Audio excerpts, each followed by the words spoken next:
The Most Magnificent Thing, written and illustrated by Ashley Spires, voiced by Emberli Paz.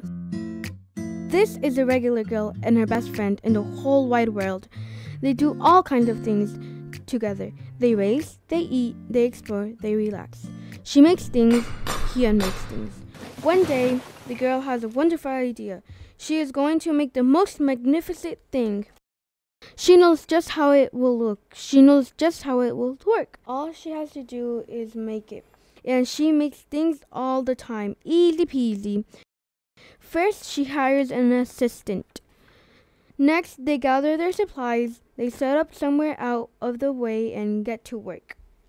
The girl tinkers and hammers and measures, while her assistant pounces and growls and chews.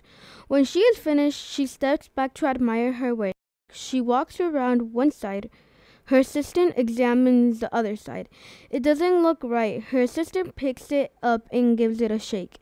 It doesn't feel right either. They are shocked to discover that thing isn't magnificent or good. It isn't even kind of sort of okay. It is all wrong. The girl tosses it aside and gives it another go. She smooths and wrenches and fiddles. Her assistant circles and tugs and wags. When she is finished, she stands up and takes a long look at it.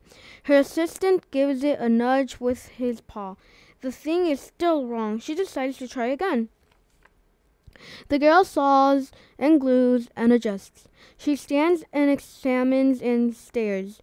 She twists and tweaks and fastens. She fixes and straightens and studies. She tries all different ways to make it better. She makes it square. She makes it round. She gives it legs. She adds antennas. She makes it fuzzy. She makes it long, short, rough, smooth, big, small. One even smells of stinky cheese, but none of them are magnificent. Her hard work attracts a few admirers, but they don't understand. They can't see the magnificent thing that she has in her mind. She gets mad.